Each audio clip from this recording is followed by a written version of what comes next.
Thomas Jefferson wrote, "If the American people ever allow the banks to control the issuance of their currency, first by inflation and then by deflation, the banks and corporations that will grow up around them will deprive the people of all property until their children will wake up homeless on the continents their fathers occupied."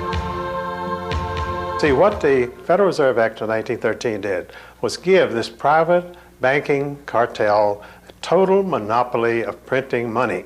So what you had here was a complete takeover of the government of the United States by these private bankers. They've owned it ever since. 100 years after Jefferson, Abraham Lincoln was pondering the same issues when he said, "The government should create, issue, and circulate all the currency. Creating and issuing money is the supreme prerogative of government and its greatest creative opportunity. Adopting these principles will save the taxpayers immense sums of interest, and money will cease to be the master and become the servant of humanity." Every $100 bill which the Federal Reserve System prints and is sold to the United States at full face value represents a $100 loan. Even though the government pays for it, they still pay interest, and it becomes, that's what your $4 trillion debt is, are the Federal Reserve notes. What do the fears expressed by Jefferson and Lincoln have to do with today's murmurings about something called the New World Order? And incidentally, it was Woodrow Wilson who first proclaimed the New World Order. It was the creation of the Federal Reserve that put the cap on this whole revolution, because that's what it was. It was a revolution that overthrew the traditional American system, the traditional government of the United States. There is a controversy raging everywhere in America today. Everywhere, that is, except in our major media. A controversy that goes to the very heart of who we are. Are we citizens of the greatest democracy on the face of the earth? Are we captains of our own fate? Or are we merely pawns in the geopolitical strategies of shadowy international financiers? Financiers that may even control our own Federal Reserve. Do groups like the Bilderbergers, the Council on Foreign Relations, the Trilateral Commission, and the Federal Reserve control what happens here in America? Tonight we're going to see some evidence that they might. Tonight we're going to see some evidence that there may just be masters of the universe. Tonight we will visit the scene of a crime so perfect that for almost 30 years no one knew that it had even taken place. The secret birth of a criminal conspiracy to rob not just one, but each and every bank vault in America, all at the same time. And in between, we've got wars, assassinations, and Martians. In fact, if it weren't for the Martians, you might have heard about this mother of all conspiracies long ago. At precisely 8 p.m. on the evening of October 30th, 1938, the Mercury Radio Network interrupts the music of Ramon Raquello and his orchestra for a special news bulletin. A huge flaming object believed to be a meteorite fallen on a farm near Grover's Mill, New Jersey. Moments later comes a correction. It's not a meteorite, no, but incredibly, Martian cylinders falling all over the country. The famous War of the Worlds broadcast has begun. Welcome to California. With its terrifyingly real descriptions of an invasion from Mars, and before the night is out, 1 million people will run panicked into the streets. But what has been, for almost 50 years, a closely guarded secret is this. Orson Welles' broadcast was no mere show business stunt. It was an experiment in fear, a psychological warfare test conducted for the Rockefeller Foundation. And when the results were published 2 years later, they were available to only a few well-chosen people. An elite whose very existence is denied in our mainstream media, who, safely hidden behind the curtain of history, may be pulling the strings of our government, our press, and even our Federal Reserve, may indeed be the masters of the universe. Since when you wave to white flag, you want to be friends? Hey there! Open up! Come on out! We're friends! Yeah?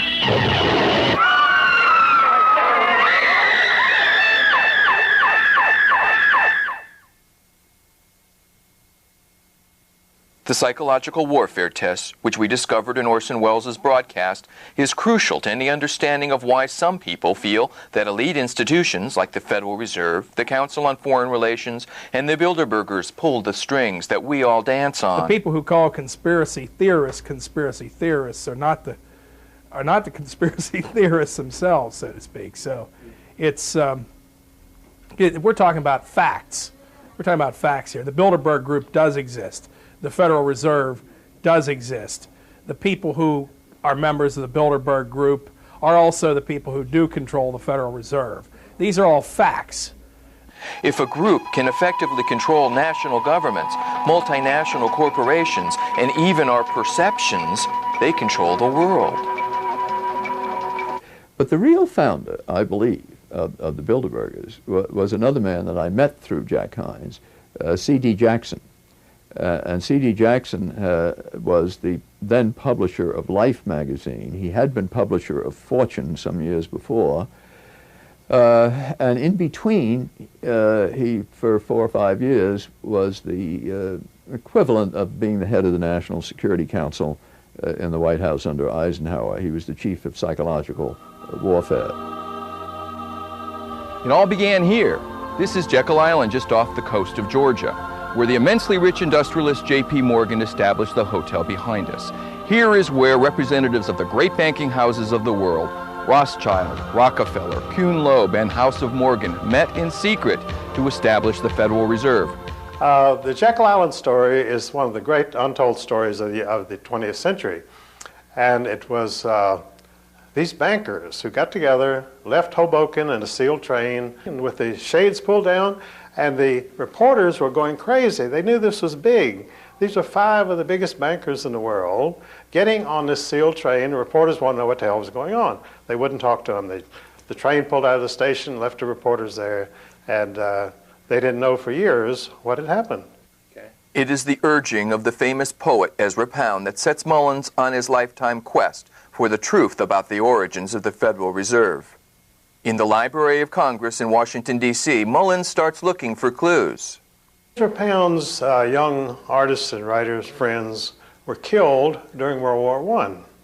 Ezra wanted to know why they died. Digging book by book, row by row, in the entire economics section of the Library of Congress, I found this little magazine with the Jekyll Island story in it.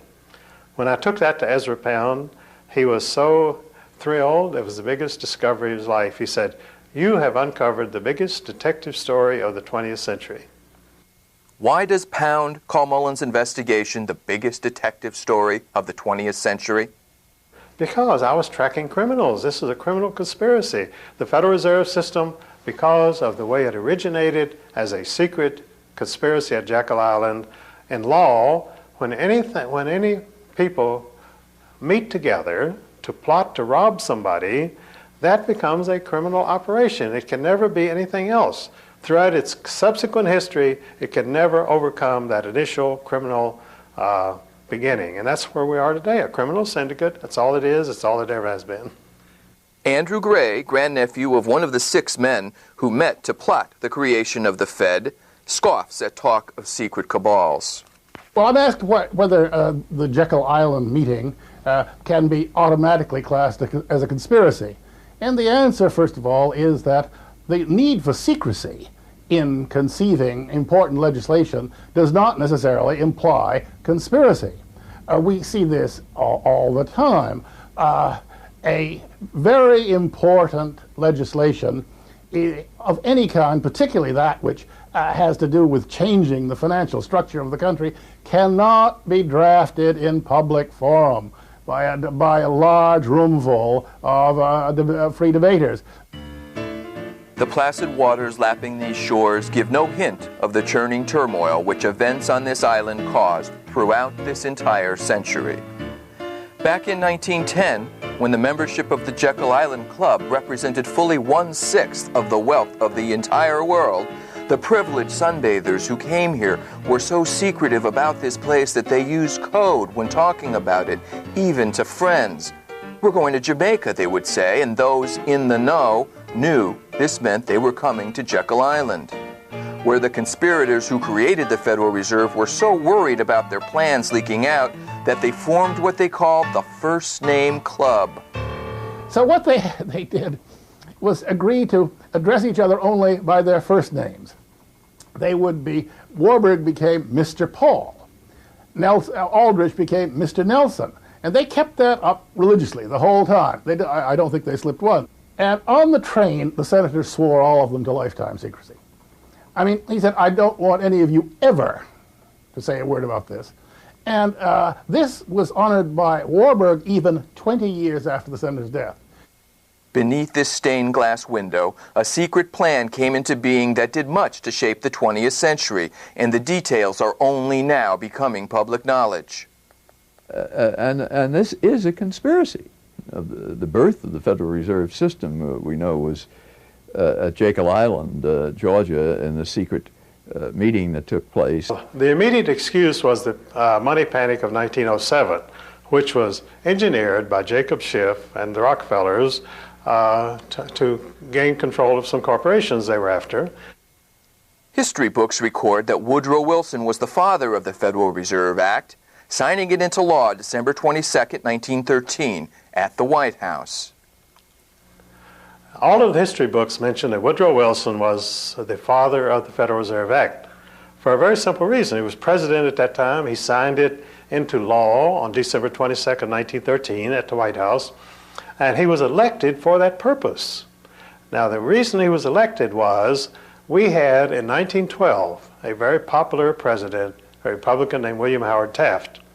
So, Woodrow Wilson did not have much charisma. He was an educator, he had no popular appeal, hardly known outside of New Jersey. The bankers needed Woodrow Wilson to sign this act into law. He did not have much charisma. He had not a chance against William Howard Taft. The country was prosperous. Who cared about Woodrow Wilson? So they drug Theodore Roosevelt out of obscure retirement, and Roosevelt formed the Bull Moose Party and split the Republican Party and elected Woodrow Wilson. It was the creation of the Federal Reserve that put the cap on this whole revolution, because that's what it was. It was a revolution that overthrew the traditional American system, the traditional government of the United States, because whoever controls the purse strings of a country controls the country. Years later, Wilson was to write that he had been deceived into signing the Fed into law, murmuring just before he died, "I have betrayed my country." The establishment of the Federal Reserve System was always a conspiracy. The conspirators never told the public what they wanted. They said, we're going to give you banking reform. We'll give the farmers credit. There will be no more bank failures in the United States. Well, you know what a laugh that was after 1929. Indeed, the Federal Reserve actually caused the Great Depression, according to no less an authority than Nobel Prize-winning economist Milton Friedman, by deliberately reducing the amount of money in circulation. Less money, less work, less food, more misery. And prominent Congressman Louis McFadden agreed, saying it was a carefully contrived occurrence of the international bankers sought to bring about a condition of despair so that they might emerge as rulers of us all. And Franklin Roosevelt's own son-in-law called the Depression the deliberate shearing of the public by the world money power, triggered by the planned sudden shortage of call money in the New York markets. Insider Joseph Kennedy's wealth grew, for example, from $4 million in 29 to over $100 million just 4 short years later. But then, as now, America's press failed to tell us what was happening. These scenes of unrest in America have never been seen before. Cameramen could shoot them, but the newsreels wouldn't play them. You see, controlling the news started early in America. As early as 1931, one Hollywood studio had decided not to use footage of strikes or unrest or anything controversial. But the lighter side of the news got, then as now, lots of play. This is the world's championship sneezing contest. The use of sneezing powder, snuff, feathers or ticklers to produce artificial sneezing will be prohibitive. Populists from William Jennings Bryan to Father Charles Coughlin weren't afraid to speak the truth. May I remind our president with all due respect that not one of these soldiers cast a ballot on that fateful Good Friday night in the spring of 1917 to force a peace-loving nation like ours to take up arms for the profiteers and the exploiters of mankind.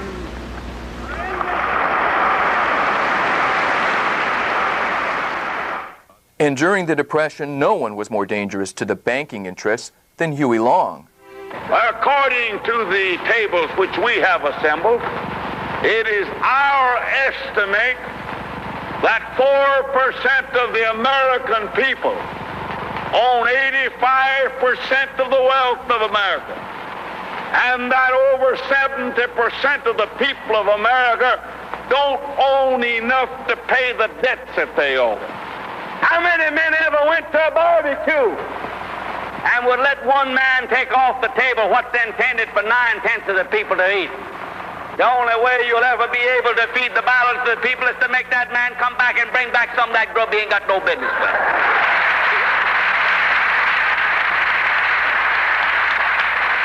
Now, how are you going to feed the balance of the people? What's Morgan and Baruch and Rockefeller and Mellon going to do with all that grub? They can't eat it. They can't wear the clothes. They can't live in the houses. Give them a yacht. Give them a palace. Send them to Reno and give them a new wife when they want it. That's what they want. But assassination as a tool of political policy was something this banking crowd apparently knew well, even in the 1930s. I thought cash is cash, and how can a dollar bill be an interest-bearing vehicle? But they all are interest-bearing currency.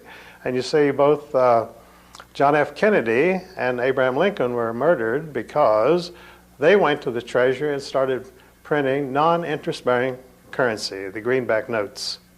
And they were immediately killed because the bankers didn't want to lose these billions of dollars of interest. Did the creation of the Federal Reserve represent a government takeover of the United States by shadowy international financiers? Certainly the Fed was designed to protect somebody's interests, but whose? Of the banking, the international banking community, not the American banking community. It was the international banking community. The Morgans were an international family. The fortune had first been made in England, and then they transferred their operation here. But they were allied with the Rothschilds and others in England, and these were the people who drafted, one of their agents drafted the script for the Federal Reserve, Paul Warburg. And incidentally, little known, is that Paul Warburg's brother was the chief of imperial intelligence for the Kaiser, all during World War I, while Paul was running the Federal Reserve. He was the vice chairman of the Federal Reserve. The international character of the Federal Reserve has its defenders. There has been, in the last 30 or 40 years, a much greater international flavor to the activities of the Fed because the banking system has become global. And you could no longer regulate the U.S. banking money supply by simply doing via the domestic Federal Reserve banks. But critics point to a famous statement in the early 1800s by Nathan Rothschild to support this claim. If I can issue the money, I care not who makes the laws, because you always buy the lawmakers, and the lawmakers are for sale. So if you have the money, you can get any law passed you want. So who do you care whether Bill Clinton is president or who is senator from New Jersey? It doesn't make any difference because you write a check and you get another senator. Nathan Rothschild in 1820 might have had more right to say that than any of his successors. The statement is more or less absurd. The Federal Reserve does not control the money supply. The Federal Reserve influences the money supply. But the stickiest question in this debate is this: just who owns the Federal Reserve? Well, the City of London set the whole thing up. J.P. Morgan was simply an agent of the Bank of England when he organized this meeting down in Jekyll Island, Georgia. And the Federal Reserve Bank of New York, the stock is principally owned by 5 merchant banks in London chartered by the Bank of England. So you see, every decision of the Federal Reserve Bank of New York comes out of London. So then, who owns the Bank of England? Yes, the Queen of England was one of the original shareholders of the Bank of England. There again, you had another monopoly. Most of the original purchasers of the Bank of England in 1694, their families have owned that stock ever since. And it's a monopolistic oligarchy of dynastic families. Some of these families go back 5,000 years. These are not Johnny-come-latelys. These are not nobodies. These are real families. Hate mongers like Adolf Hitler used the term international financiers to spread anti-Semitism. Are critics of the Fed alleging it's a Jewish conspiracy? No, not really. It's not Jewish at all. The Jews have been what Lyndon LaRouche calls the Hofjuden, the court Jews. And the aristocracy of Europe always had their court Jews who would help them handle their money, tell them where to put it to make money and that sort of thing. And so they always had their Hofjuden. And so the Jews have been very visible in all this. And of course the Rothschilds themselves are Jewish. But the Rothschilds have very little in common with ordinary Jewish families anywhere in the world. But the hideous allegation made against the shadowy figures who run America's Federal Reserve is that they have been responsible for the 2 biggest tragedies of the 20th century. The Federal Reserve is the biggest story of our time because the Federal Reserve bankers set up both world wars. See, they had been trying to have a war in Europe since 1885, but the central banks of Europe had already bankrupted all the nations of Europe. They had no money. The only money was here in the United States. In order to get that money, they had to put a central bank over on the American people. There is no question that war is a profit-making business. After World War I, Senator Gerald Nye held very famous hearings here in Washington where he dragged in some of the biggest bankers and industrialists and put them on the spot and just examined profits that were made by some of these major interests here in the United States alone. And everybody has the image of the arms dealer. Well, yes, arms dealers do profit from war. So do the banks that lend money, the international banking houses that lend money to various governments so they can finance their war efforts. Yes, war is a profit-making business. Anybody who says otherwise is a liar or a fool. They were able to manipulate us into World War I. And as a matter of fact, the war stretched out for at least another 2 years beyond what it would have gone. It certainly was the case. And in fact, I have a book on it here, which documents it very carefully, based upon Senate and House committee hearings that took place in the aftermath of World War I. And so there's no question that they did this. They did this knowingly, with malice aforethought, to strengthen their own profits and to build their own institutions, their own banking institutions. Well, many people believe that wars, and I'm really among them, I have to say, many people believe that that virtually all of the wars of this century, the major wars, the not so major wars, have been caused for a purpose, that they have been caused for reasons to benefit small financial groups, such as in particular those that move in the sphere of influence of the Bilderberg and the Trilateral Commission. And that while we were told that we were fighting to stop communism in Vietnam, we fought for how many years in Vietnam and nothing happened there. But there are a lot of scholars who've looked into Vietnam and they can find traces of oil and traces of gold and traces of drugs and all sorts of other commodities that have been traded behind the scenes by the people controlling that war. So just take a look at Vietnam alone, and there's much more to the story than has been told to the American people or to the poor beleaguered people of Vietnam. A conspiracy so powerful that it was able to cause 2 world wars must have a clubhouse somewhere, must hold regular meetings. And if you've never heard of the club called the Bilderbergers before, it's for only one reason. They haven't wanted you to know. The first meeting took place under the chairmanship of Prince Bernhard of the Netherlands at the Bilderberg Hotel in Oosterbeek, Holland. Ever since, the meetings have been called Bilderberg meetings. The newspaper The Spotlight in Washington, D.C. almost single-handedly began a relentless yearly assault on the secrecy shrouding these meetings, which no other media outlet had even bothered or maybe been allowed to cover. What really fascinates me is the complete blackout in the American press. For more than 20 years, I've gone down to the press club every day. I check the wires, so forth, in their library, mingled with other paper boys, and I asked them the question many times, why, when if 120 film stars or 120 NFL football players met behind locked and guarded doors at a remote location for 3 days, you'd try very hard to penetrate and find out what those movie stars or football players are doing. Well, I had no curiosity at all when 120 of the world's most powerful financial leaders and political leaders meet for 3 days in a remote location behind armed guards in a complete blackout. Well, I had no curiosity. At this Bilderberg meeting, Americans present included Secretary of Defense William Perry, Presidential Advisor Stephanopoulos, Senator Sam Nunn, William Buckley, David Rockefeller, Lloyd Bentsen, and Henry Kissinger. And major agenda items included the role of liberals in various organizations, since a month before 50 liberal groups had met in Washington to discuss their opposition to international banks and economic globalization, as well as the separatist movement in Canada, and the expansion of NAFTA from Alaska to Chile.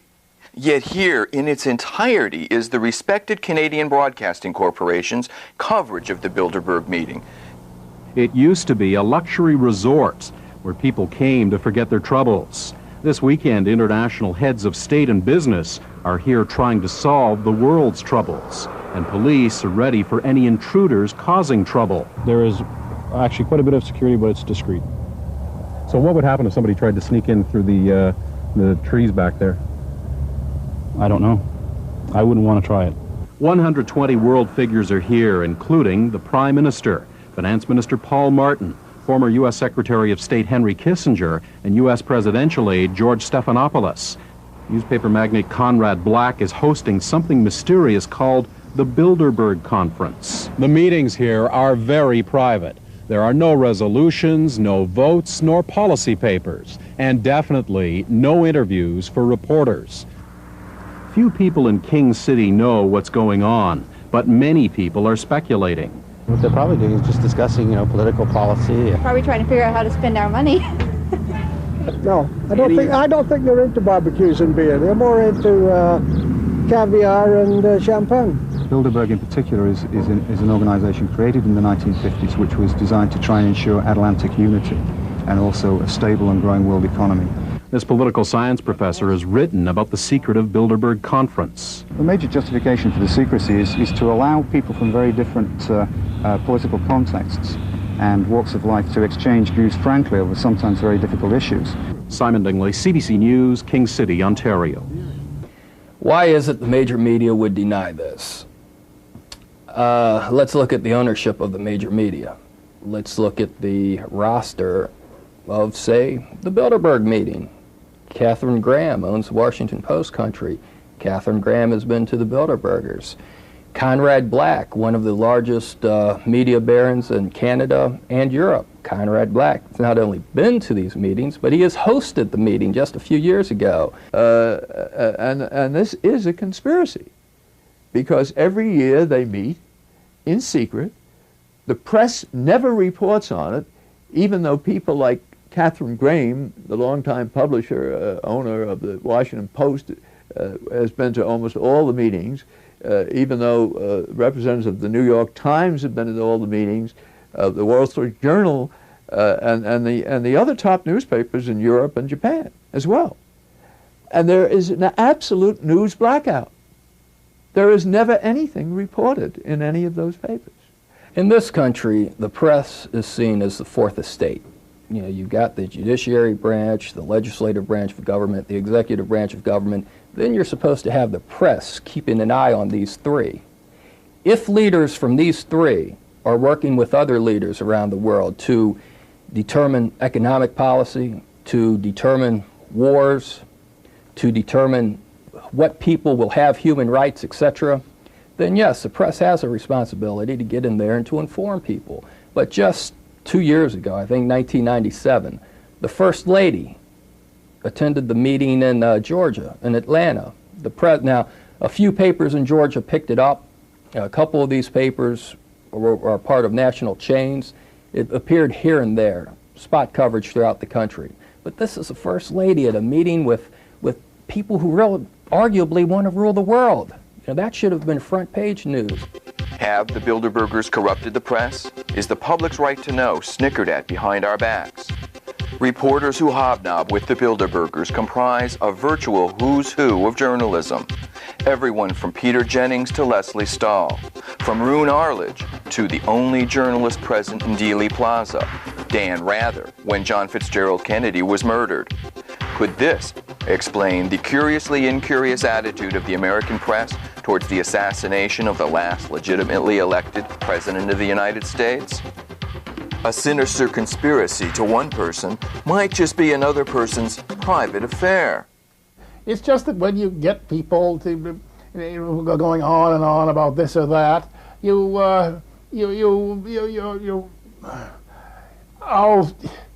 it just isn't what a club is supposed to be. The Bilderberg is a clubby atmosphere. That's what it is, really. It's a clubby affair. By invitation only, that kind of thing. It's an elitist institution. Sure. Well, of course it is. Of course it is. Now, when you see groups like Council on Foreign Relations, Bilderbergers, Trilateral Commission, you have to remember bankers work internationally. No banker just works in one country. They work in all countries. And the central banks in all countries work together. Through special groups, they formed the Council on Foreign Relations at the Versailles Peace Conference after World War I. Now, many conservatives believe the CFR runs in the United States, but it only does it secondhand because the real power, the real orders come out of London first. The decisions made in Bilderberger meetings apparently affect all of our lives. Well, by penetrating the secrecy of Bilderberg, we were able to do an advanced story on the end of the Cold War, on the downfall of Maggie Thatcher, many things. An advanced story on the Persian Gulf War, on then President George Bush's reversal from his read my lips, no new taxes pledge. Seen in attendance at a Bilderberger meeting are all of the usual suspects. The financial entities that dominate the Federal Reserve, the Bilderberg Group, are largely centered around the Rockefeller family and the Rothschild family. Names such as Chase Manhattan, Citibank, First National Bank of Chicago, I believe, all these groups that move in the Rockefeller sphere of influence and the Rothschild sphere of influence are the glue that hold the Bilderberg elite together. When Nelson Rockefeller was heckled at the 1964 Republican Convention, commentators chalked it up to right-wing extremism. But could these people have known then things we are only learning now?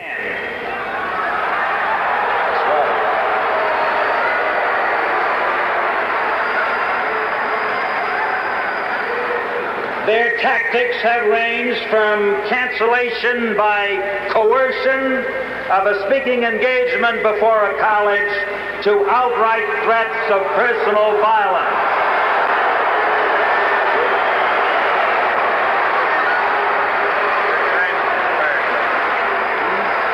Not my fault. You don't control the audience. I got 5 minutes worth. You control the audience, and I'll make my 5 minutes. Most troubling of all is the evidence that these secret elite meetings may even choose our presidents. Jimmy Carter had been a one-term governor of Georgia, hardly known to the American people. He, however, had an entree into the international elite through his membership in David Rockefeller's Trilateral Commission. No one had ever heard of Jimmy Carter. I think that's fair to say.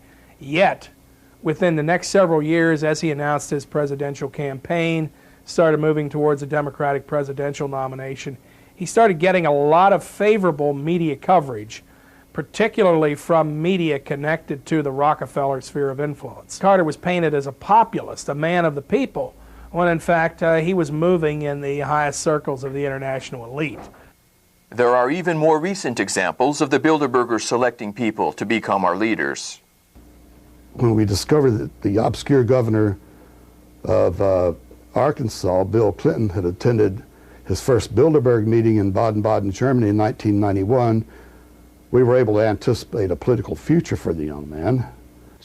When I discovered in 1991 that an obscure governor of Arkansas named Bill Clinton had attended the Bilderberger meeting, I was able to predict that he would be the candidate for the presidency of the Democratic Party. I didn't think he'd be elected president, incidentally, but he was. And so they picked him. The Bilderbergers actually picked him to be the president. Bill Clinton, like Jimmy Carter, is a product of the Rockefeller empire. Bill Clinton has a few up on Jimmy Carter, though. Not only was Clinton a member of the Trilateral Commission, but he was also invited to become a member of the Council on Foreign Relations.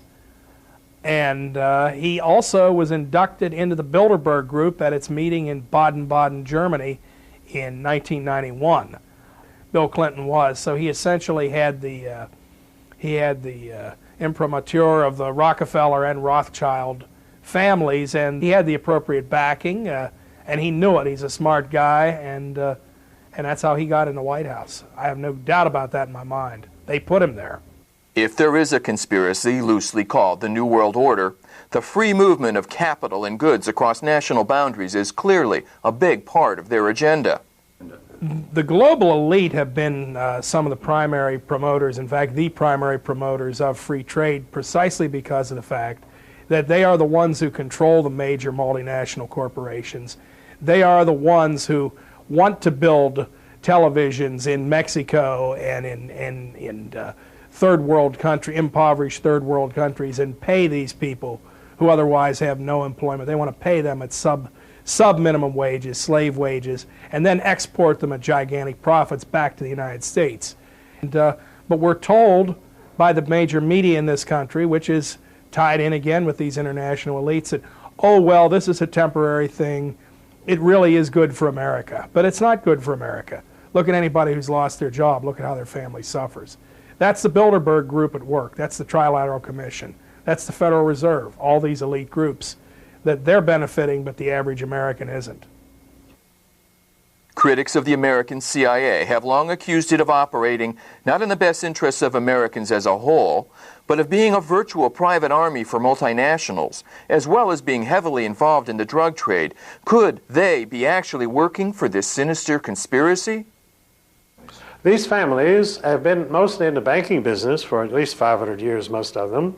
And they're always in international trade, because being in the banking, you can finance foreign voyages, trade in spices and whatever you want. And so as bankers, they became traders, and they get richer and richer and richer. They were in the slave trade, they were in the opium trade, because these people are not interested in 5% a year return. They want 1,000% a year return. And to get into those things, you need to get into gold, slaves, drugs. That's where the big money is. We are back to our initial question. Are we citizens of a great democracy, or is something more sinister at work? Is there anything wrong with the best and the brightest controlling our country? What's wrong with an elite ordering world events? There's a lot of things wrong with that. The American people, at least, have always been told that they control their own destiny through their elected representatives. But when you find their elected representatives attending secret meetings with some of the wealthiest bankers, industrialists, behind closed doors, surrounded by armed guards who will not let the general public in, and they're making decisions that affect the future of the American people and the people of the world, then there are legitimate questions as to why this elite should be able to dictate things. Are international financiers in control of our lives? Are they the masters of the universe? Well, they print the money. I mean, if you could print $1 billion tomorrow, well, you could be a master of the universe. But you can't because they have the monopoly. And as long as they can print the money, as long as they can buy the New York Times, the Washington Post, congressmen, senators, presidents, then you can't compete against them. What have you got to offer? If you have just a very few people, relatively few people, governing your government, you don't have a democratic government, do you? You've got a secret cabal here who is governing the United States. And not just the United States, but the governments of England and France, Germany, all the European countries, less influence in Japan, but quite a bit there too. And so, you know, what would you call it? It's a conspiracy. What else can you call it? It's a conspiracy against the people of the United States and of the Western world. Are the Rockefellers and the Rothschilds and the people in their sphere of influence the masters of the universe? That's an interesting question. Let's put it this way. They want to be the masters of the universe, but there are a lot of people who don't want them to be.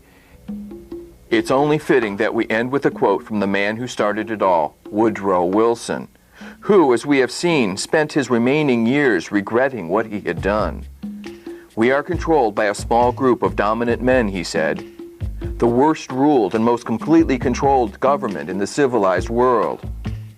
Some of the biggest men in the United States are afraid of something," he went on. "They know that there is a power so organized, so subtle, so interlocked, and so complete that they had better not speak above their breath when they speak in condemnation of it." So, is there a sinister conspiracy in control of our lives? Are there masters of the universe? Democratic societies have always been the crowning glory of human civilization. And in a democracy, the people decide. They don't have their decisions made for them. Masters of the universe, you've seen the evidence. You decide.